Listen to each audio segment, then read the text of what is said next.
Selamat sore pemirsa, Sumatera Utara hari ini kembali hadir menjumpai Anda edisi Kamis 27 April 2023 bersama saya Hafiz Eko Diantoro. Dan saya Widya Utami Putri. Seperti biasa sejumlah informasi telah dirangkum tim redaksi kami untuk Anda dan berikut Sumatera Utara hari ini selengkapnya.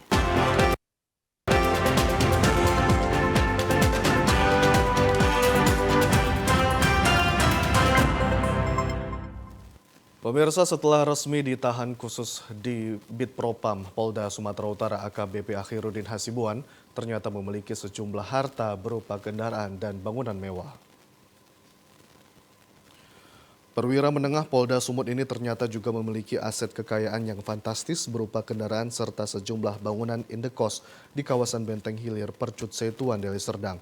AKBP Akhiruddin Hasibuan diketahui memiliki sejumlah kendaraan mewah seperti mobil mewah hingga motor gede yang kerap dipamerkan di akun media sosialnya.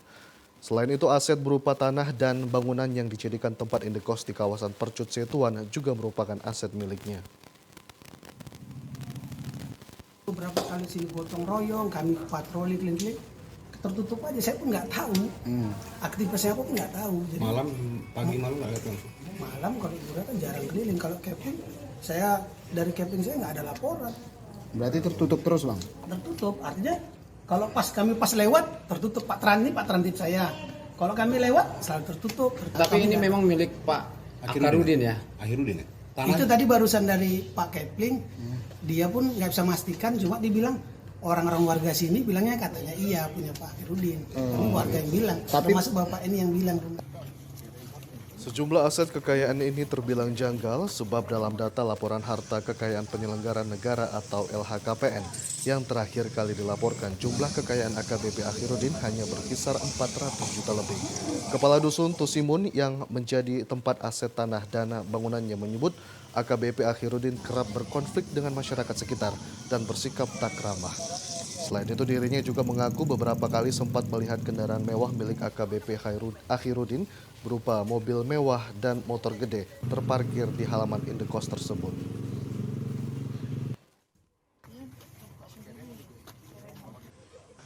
AKBP Akhiruddin Hasibuan, oknum polisi yang terlibat kasus penganiayaan oleh anaknya, kembali menjalani pemeriksaan. Pemeriksaan itu dilakukan terkait dengan video viral penganiayaan tersebut. AKBP Akhiruddin dijemput oleh penyidik Subdit 3 Jatanras Kriminal Umum Polda Sumatera Utara dari Gedung Direktorat Tahanan dan Barang Bukti dan langsung dibawa ke Gedung Direktorat Reserse Kriminal Umum. AKBP Akhiruddin diperiksa sebagai saksi kasus penganiayaan oleh AH terhadap korbannya KA. Saat dibawa, Akhiruddin yang menggunakan baju hijau toska mendapat pengawalan ketat oleh petugas. Akhiruddin terlihat bungkam saat ditanya oleh wartawan. Siang ini juga Direktorat Kriminal Khusus Polda Sumut mendatangi lokasi kepemilikan usaha gudang tangki solar tidak jauh dari kediaman Akhiruddin. Kabid Humas Polda Sumut Kombes Pol Hadi Wahyudi mengatakan saat ini polisi sudah memeriksa setidaknya 10 orang saksi terkait kasus penganiayaan ini. Dan salah satu yang sudah diperiksa merupakan rekan-rekan korban yang ikut mendatangi rumah tersangka. Dari rangkaian pemeriksaan, kemudian penetapan tersangka juga sudah, penahanan juga sudah. Nanti kita lihat kesimpulan dari proses keseluruhan. Kalau ini ada anak yang diperiksa, Pak? Ada lebih dari 10 orang. Polrestabes itu kan lebih dari 10 orang. Kemudian itu juga yang kita minta keterangan tambahannya dari penyidik Brimob. Pak, anak sulung AKBP AH Ya, ikut, Pak? nanti semuanya itu ada di dalamnya. Anak sulung AKBP AH ikut diperiksa? Yang jelas semua orang yang ada di dalam peristiwa itu pasti akan dilakukan pemeriksaan tambahan atau didalami oleh penyidik kita. Untuk menjaga keselamatan penumpang, Polres Pelabuhan Belawan secara acak melakukan tes urin bagi supir angkutan kota. Hasilnya, 3 orang supir terindikasi positif narkoba. Pemeriksaan urin bertempat di Terminal Bandar Deli Jalan Stasiun Belawan Kota Medan melibatkan petugas Puskesmas Belawan dan Dinas Perhubungan Medan serta otoritas Pelabuhan Belawan. Petugas melakukan tes terhadap para sopir jurusan Medan Belawan. Selama arus balik Lebaran berakhir, ada 50 supir angkutan kota yang melakukan tes urin secara acak. Satu persatu angkutan kota diberhentikan petugas untuk melakukan tes urin di pos keamanan Terminal Bandar Deli. Hasil tes urin dan petugas mendapatkan 3 orang positif terindikasi pengguna narkoba jenis sabu. Terhadap 20 supir, ada 1 yang positif menggunakan narkoba jenis sabu-sabu. Dan tadi sore kami juga melaksanakan tes urin terhadap supir angkutan Morina jurusan Medan Belawan. Dari 15 yang kami lakukan tes urin, ada 2 yang positif dan mereka mengakui. Menurut mereka menggunakan itu baru pertama sekali. Namun kami tetap melakukan penyelidikan dan kami proses. Urin dilakukan untuk angkutan laut dan darat. Untuk angkutan darat dan petugas mendapatkan ada 3 orang sopir positif pengguna narkoba. Pemeriksaan urin ini bertujuan untuk meningkatkan kenyamanan para penumpang angkutan kota demi kelancaran dan mencegah kecelakaan arus balik Lebaran tahun ini.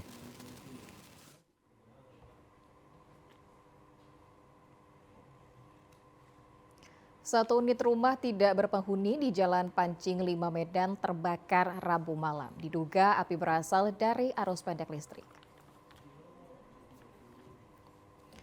Sebuah rumah kosong di Jalan Pancing 5, Kelurahan Besar, Kecamatan Medan Labuhan, Kota Medan, Rabu malam ludes terbakar. Rumah yang telah lama kosong tak berpenghuni dan milik almarhum Painten ini diduga terbakar akibat dari hubungan arus pendek listrik. 6 unit mobil pemadam kebakaran dari Pemko Medan diturunkan ke lokasi kebakaran, memadamkan api meski sempat membuat panik warga. Namun api berhasil dipadamkan setelah 1 jam proses pemadaman. Pukul 20.45. Tepatan rumah yang kebakaran ini rumah kosong, tidak berpenghuni. Yang memiliki rumah ini almarhumah Painten. Nah, awal kronik kejadian tadi, saya juga tadi ditelepon sama warga bahwasanya ada kejadian kebakaran. Kejadiannya spontan. Masalah kejadian itu masih di tahap penyelidikan.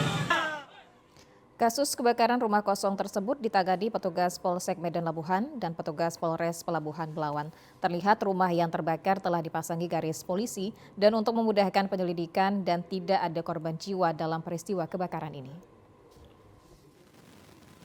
Nelayan tradisional asal Kabupaten Nias Utara dan Kepulauan Nias terus mengalami kerugian besar akibat tumpahan aspal kapal MT Aashi yang mencemari wilayah perairan tersebut. Sebaran tumpahan aspal mentah dari kapal tanker MT Aashi berbendera Gabon yang karam di perairan Nias Utara masih belum ditangani secara maksimal. Saat ini nelayan telah menemukan bertambahnya kawasan perairan termasuk konservasi laut dan terumbu karang yang terkena dampak atas limbah aspal. Termasuk garis pantai kawasan Pulau Sarangbaung berbatasan Kabupaten Aceh Singkil mulai tercemar aspal. Kondisi itu telah menambah kerugian besar bagi para nelayan tradisional karena sulit mendapatkan hasil tangkapan termasuk alami kerusakan alat tangkap yang semakin parah. Tidak hanya itu, sejumlah objek wisata di pesisir barat Pulau Nias mulai tercemari atas sebaran aspal mentah yang bertebaran pada garis pantai. Bahwa limbah dari aspal ini sudah sampai di Pulau Sarambau sebelah barat. Itu di kedalaman 1 meter sampai 2 meter.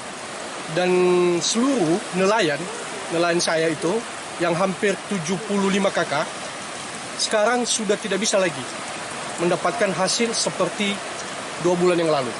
Kalau sekarang mereka bisa hanya dapat 1 kilo sampai 2 kilo. Sementara pengeluaran sangat banyak sekali, Pak. Begitu juga alat-alat tangkap sudah banyak yang kena aspal sehingga mengakibatkan kerugian. Sebelumnya, pemerintah pusat melalui Kementerian Kelautan dan Perikanan dalam diskusi maritim yang diselenggarakan Indonesia Ocean Justice Initiative menjamin telah mengakomodir data kerugian besar yang dialami nelayan. Selanjutnya sudah masuk tahap negosiasi pengklaiman ganti rugi langsung kepada nelayan sambil menunggu upaya penanganan hukum atas permasalahan tersebut. Pemirsa, 1 unit bus rombongan pemudik dari arah Medan terlibat laga kambing dengan minibus di Jalan Lintas Sumatera, Kabupaten Tapanuli Selatan. Akibat kecelakaan ini, supir minibus mengalami luka-luka dan langsung dilarikan ke Rumah Sakit Pintu Padang untuk mendapatkan perawatan medis. Beginilah kondisi tabrakan antara minibus Kijang Innova dan bus Satu Nusa pengangkut rombongan pemudik yang terlibat laga kambing di Jalan Lintas Tengah Sumatera, Desa Pintu Padang, Kecamatan Batang Angkola, Kabupaten Tapanuli Selatan pagi tadi. Bus pengangkut rombongan pemudik dengan nomor polisi BK7651DP dengan minibus dengan nomor polisi D1542IJ. Menurut kesaksian warga di sekitar lokasi, kejadian laka lantas ini berawal saat bus Satu Nusa dari arah Medan tujuan Mandaling Natal hendak memotong jalur kanan. Namun tiba-tiba datang minibus dari arah berlawanan. Spontan sopir bus yang hilang kendali langsung menabrak mobil minibus tersebut yang berisikan 1 penumpang hingga ringsek nyaris masuk ke dalam parit tepat di depan Rumah Sakit Pintu Padang, Batang Angkola. 1 orang korban sopir minibus langsung dilarikan warga ke Rumah Sakit Pintu Padang sebelum dirujuk ke Rumah Sakit Umum Padang Sidempuan. Rempel agak kencang, Pak. Terus? Masuklah motor ini motong. Motornya mana motong? Satu Nusa. Terus? Ada berapa penumpang di dalam mobil itu? Oh, kita kurang tahu, Pak. Nah. Cuman ada korban yang luka, Pak? Ya, ada lah, sampai berdarah lah. Akibat kecelakaan ini, arus lalu lintas sempat mengalami kemacetan hingga mencapai 1 km. Sementara Satlantas Polres Tapanuli Selatan langsung turun ke lokasi untuk mengevakuasi korban dan mengatur laju lalu lintas. Memasuki hari kelima Lebaran Idul Fitri 1444 Hijriah, volume kendaraan di jalan Provinsi Siantar Medan, khususnya di gerbang tol fungsional Sinaksak Dolok Merawan, sepi dari kendaraan para pemudik yang akan pulang ke daerahnya setelah libur Lebaran.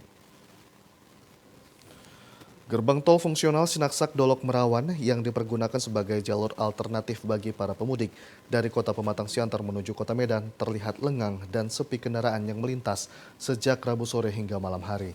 Meski terlihat sepi dari volume kendaraan para pemudik, petugas kepolisian Polres Simalungun yang berada di pos pelayanan gerbang tol fungsional Sinaksak Dolok Merawan tetap melakukan penjagaan dan pengaturan jalur untuk kelancaran arus lalu lintas. Salah seorang pemudik asal Kota Medan yang baru saja melakukan perjalanan liburan pada Lebaran Idul Fitri 1444 Hijriah dari Tapanuli Selatan, Saryadi mengatakan selama dalam perjalanan tidak terjadi kemacetan lalu lintas.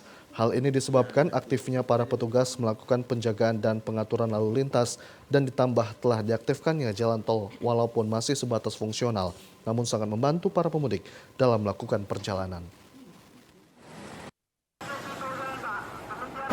Jalan tol ini memang alhamdulillah program pemerintah ini memang membantu sekali adanya nih. Dan di pihak kepolisian pun ya cukup membantu juga. Mungkin ini yang diharapkan masyarakat itu kelancaran itu aja. Apalagi di hari-hari mudik begini, inilah yang diperlukan masyarakat. Sejak mulai berangkat sampai hingga kami pulang dari Tapanuli Selatan sampai balik lagi ke Belawan, mudah-mudahan tidak ada kemacetan sedikit pun. Walaupun ya mungkin suasana Lebaran ini biasanya kemacetan di mana-mana, alhamdulillah. Apalagi saya lihat lagi pula kepolisian itu sangat aktif pula untuk menjaganya, untuk membantu itu. Meski volume kendaraan yang melintas di jalan lintas Provinsi Siantar Medan dan gerbang tol fungsional Sinaksak Dolok Merawan terlihat lengang, namun petugas kepolisian yang bertugas di pos pelayanan gerbang tol Sinaksak tetap melakukan pengaturan arus lalu lintas. Jumlah kendaraan yang melintas di Jalan Lintas Sumatera Kota Padang Sidimpuan terus mengalami peningkatan di hari ke-6 Lebaran, namun dalam kategori ramai lancar. Volume arus balik Lebaran Idul Fitri ke-6 di Jalan Lintas Sumatera Kota Padang Sidimpuan malam tadi masih cukup tinggi. Volume kendaraan mulai dari pukul 5 sore sampai pukul 23 waktu Indonesia Barat, arus lalu lintas berada dalam kondisi ramai lancar. Kapolres Padang Sidimpuan mengatakan arus balik pada hari ke-6 Lebaran terlihat semakin padat, tetapi kendaraan masih dapat bergerak meskipun sempat macet beberapa menit. Upaya yang dilakukan Polres Padang Sidimpuan telah menunjukkan tren positif, namun di sisi lain jumlah kendaraan yang terus meningkat serta puncak arus balik yang masih berlangsung membuat petugas harus tetap siaga agar tidak terjadinya kemacetan panjang. Dari pantauan banyaknya kendaraan yang memadati Jalinsum didominasi kendaraan pribadi dengan nomor polisi luar daerah, ditambah dengan kendaraan pribadi dari dalam daerah yang ikut memadati Jalinsum karena melakukan perjalanan silaturahmi Lebaran ikut andil dalam kepadatan lalu lintas.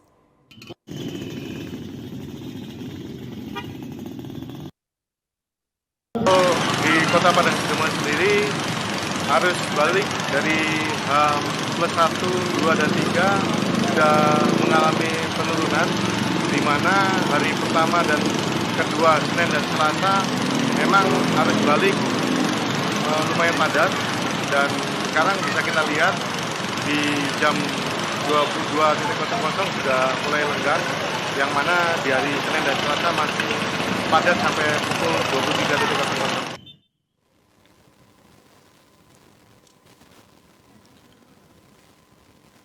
Arus balik hari ke-6 Lebaran Jalin Sum Sergai tebing tinggi tepatnya di Pospam 5 Sei Rampah ramai lancar. Adanya jalur tol membantu terurainya kepadatan arus lalin pada arus balik Lebaran ini.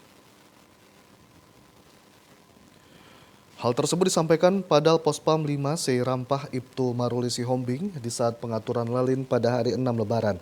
Dari pantauan TVRI di lapangan, tampak sejumlah kendaraan roda 2 masih mendominasi arus balik di sejumlah arteri Sei Rampah tebing tinggi. Begitu juga sejumlah kendaraan roda 4 masih sebatas perjalanan dalam kota Serdang Bedagai.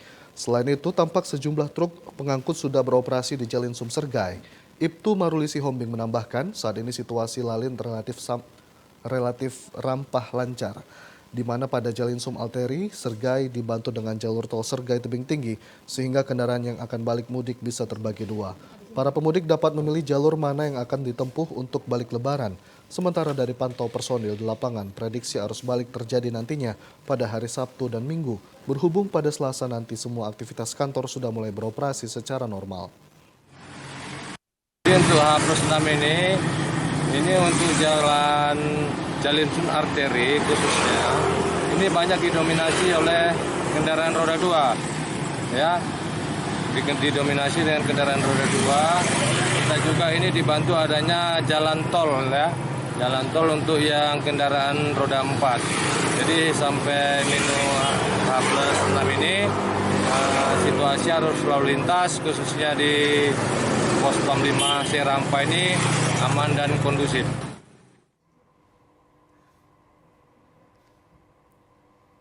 Arus balik penumpang Lebaran Idul Fitri 1444 Hijriah di Kuala Namu International Airport mulai ramai dan antrian panjang terjadi mulai dari pintu masuk bandara hingga area check-in tiket di lantai 2 KNIA.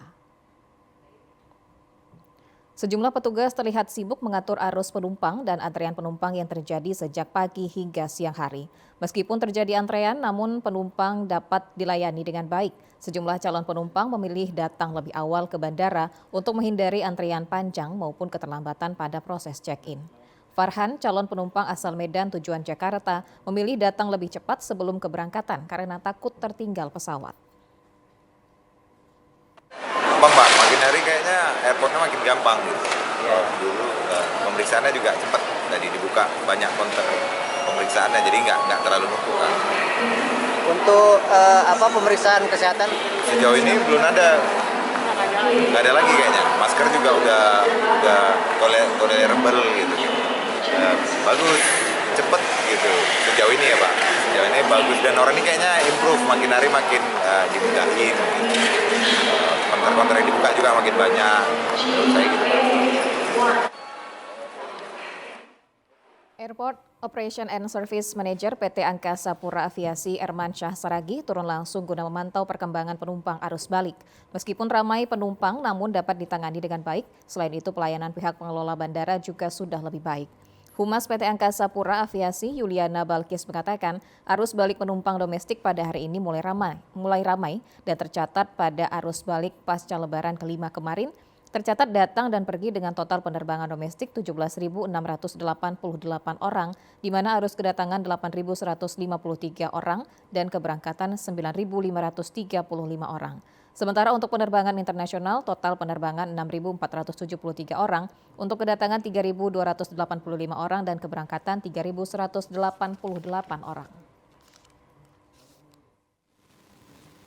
Padanya aktivitas di Pasar Inpres Kota Aikanopan membuat arus jalur lintas Sumatera padat merayap dan terjadi antrian kendaraan sepanjang lebih kurang 7 km. Meskipun mendapat pengawalan dan pengaturan lalu lintas dari petugas kepolisian sektor Kuala Hulu Polres Labuhan Batu Utara, di sejumlah titik keramaian membuat arus jalur lalu lintas sejak pukul 5 sampai jam 11 waktu Indonesia Barat tadi mengalami antrian panjang. Akibat tingginya jumlah kendaraan melintas, jalur alternatif dibuka, namun tetap terhambat dan terjadi antrian panjang. Hal ini karena kurangnya kesadaran warga pengguna jalan mematuhi rambu lalu lintas saat masuk ke persimpangan dan memutar arah, serta ulah oknum sopir bus penumpang menaikkan dan menurunkan penumpang di pinggir jalan. Kapolsek Kuala Hulu Ibtu Gulam Yanuar Lutfi menjelaskan, meskipun jalur lalu lintas sempat terhambat dan merayap, namun berkat kerja keras personil dan petugas gabungan lainnya, akhirnya arus jalur lalu lintas Kota Aikanopan, Kecamatan Kuala Hulu Selatan saat ini sudah kembali normal. Situasi arus lalu lintas di Jembatan Gunting Saga bertepatan dengan kegiatan Hagaf. Kegiatan Hagaf ini merupakan kegiatan tahunan, yaitu kegiatan kemasyarakatan atau adat, di mana arus lalu lintas hari ini terpantau ramai lancar.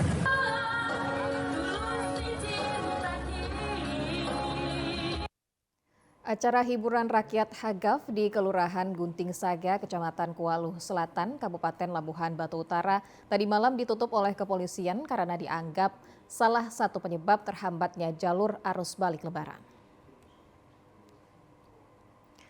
5 hari setelah Lebaran Idul Fitri, terlihat jumlah armada yang melintas di jalan lintas Sumatera di Kecamatan Kuala Hulu dan Kuala Hulu Selatan terus meningkat, membuat arus lalu lintas padat merayap.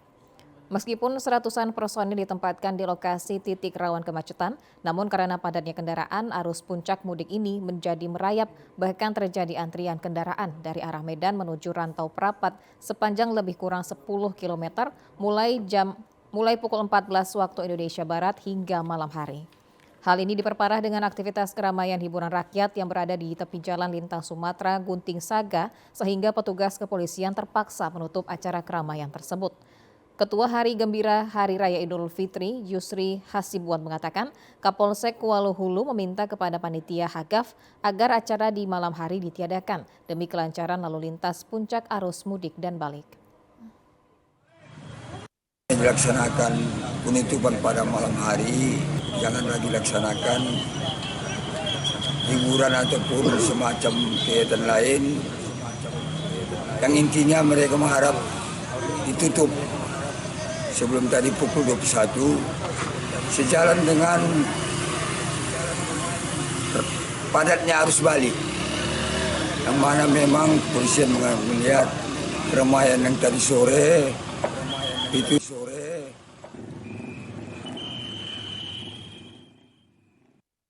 Sumatera Utara Edi Rahmayadi menginginkan perguruan tinggi mampu melahirkan sumber daya manusia berkualitas untuk percepatan pembangunan mewujudkan masyarakat sejahtera.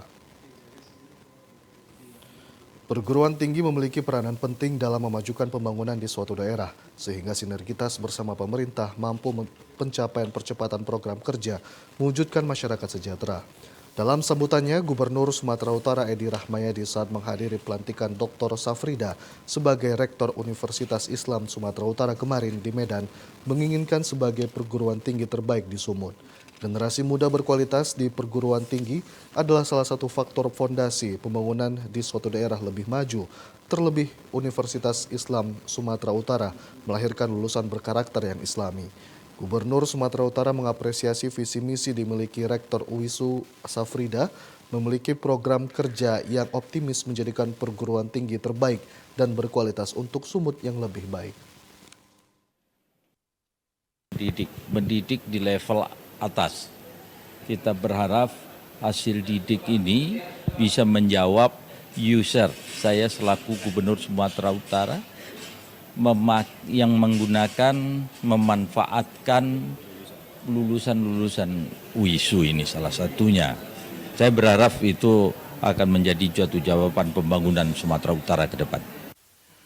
Gubernur Sumatera Utara Edi Rahmayadi mendukung perwujudan perguruan tinggi UISU unggul demi melahirkan generasi muda dalam pembangunan di segala bidang.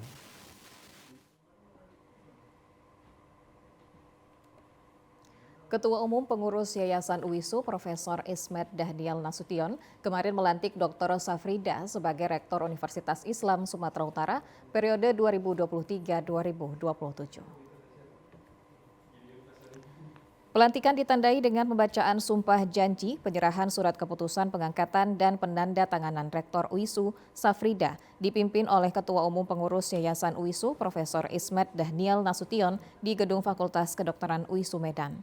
Pelantikan Rektor UISU Dr. Safrida dihadiri Gubernur Sumatera Utara Edi Rahmayadi, anggota Forkopimda Sumut, Kepala L2 Dikti Sumut Saiful Anwar Matondang, Ketua MUI Sumut, Ketua Pembina Yayasan UISU T. Hamdi Osman Tilikan Al-Hajj, dan Civitas Akademik UISU.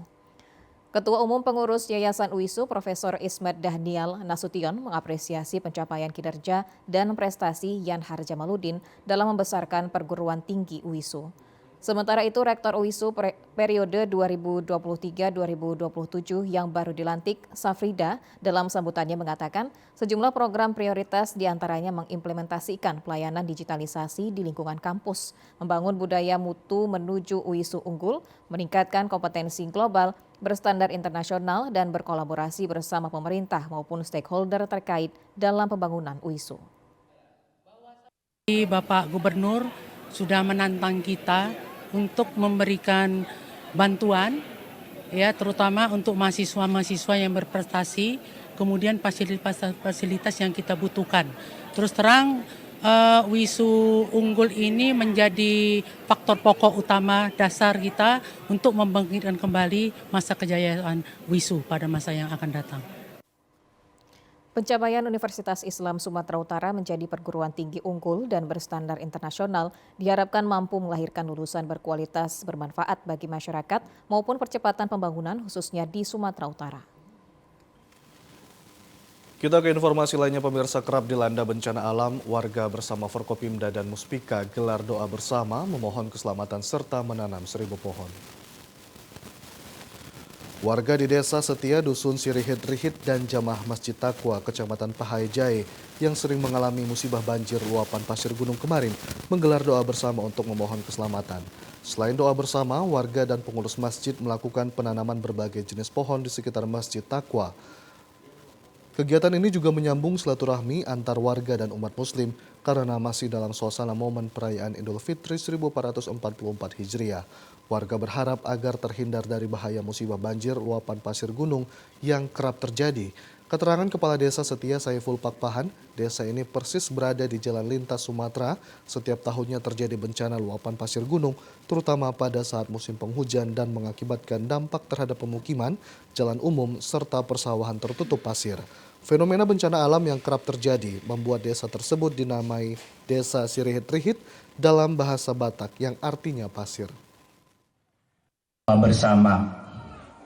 Adapun latar belakang diadakan doa bersama ini yang saya dengar karena adanya musibah yaitu di Hulu Sirihit ada yang longsor mengakibatkan ada dampak di jalan yang dilaluinya.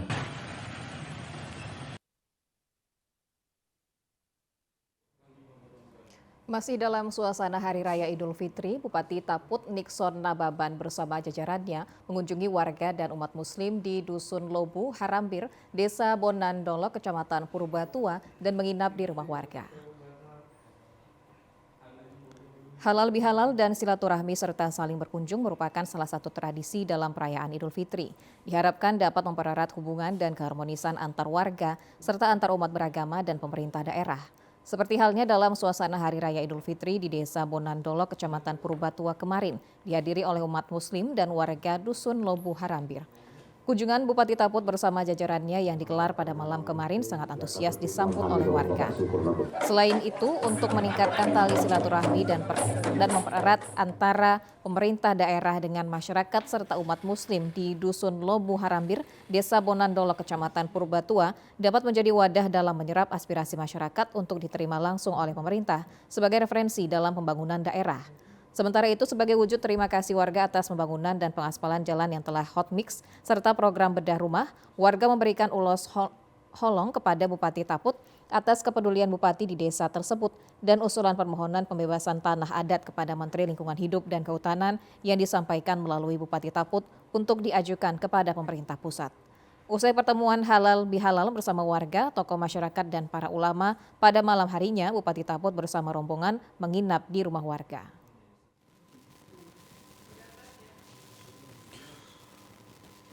Sementara itu pemirsa, dalam rangka mengimplementasikan dan mengembangkan bakat serta prestasi peserta didik, SMP Swasta Budi Mulia Pangururan menggelar Olimpiade Sains dan Futsal tingkat SD se-Kabupaten Samosir.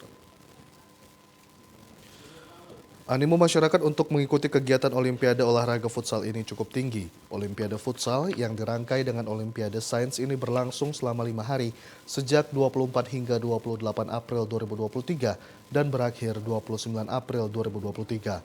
Kepala SMP Swasta Budi Mulia Pangururan Frans Sarwedi Sirait mengatakan, kegiatan Olimpiade Sains dan Olahraga ini dilaksanakan untuk menumbuh kembangkan bakat dan prestasi para peserta didik sesuai dengan kemampuan yang dimiliki. Kegiatan ini diikuti oleh 95 sekolah siswa-siswi tingkat SD se-Kabupaten Samosir. Untuk Olimpiade Sains sempat terhenti selama 2 tahun terakhir akibat pandemi COVID-19. Olimpiade Futsal diikuti sebanyak 32 tim, dilakukan 7 kali pertandingan perharinya dengan menggunakan sistem gugur. Bagi para peserta pemenang lomba diberikan penghargaan berupa trofi, sertifikat, dan uang pembinaan. Kepala Sekolah Swasta Budi Mulia berharap wadah ini dapat menjadi salah satu tempat untuk menyalurkan dan mengembangkan bakat siswa agar lebih terarah ke hal yang positif.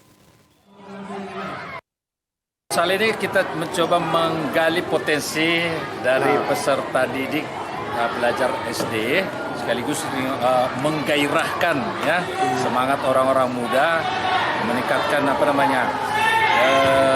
sportivitas, ya kedisiplinan. Melalui ajang ini kita mau membangkitkan jiwa patriotisme juga.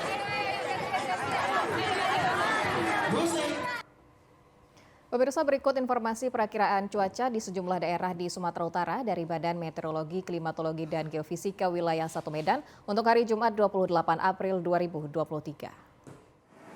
Halo Sobat BMKG, senang sekali boleh kembali hadir bersama Sobat, di mana saya, Christine Afrin Matondang, Perakirawan Balai Besar MKG Wilayah 1 Medan, akan kembali memberikan informasi update kondisi cuaca dan hotspot di wilayah Sumatera Utara untuk hari Jumat 28 April 2023. Secara umum pada pagi hari kondisi cuaca di Sumatera Utara diprediksi berawan dan berpeluang hujan ringan khususnya di wilayah Kepulauan Nias, Asahan, dan Labuhan Batu.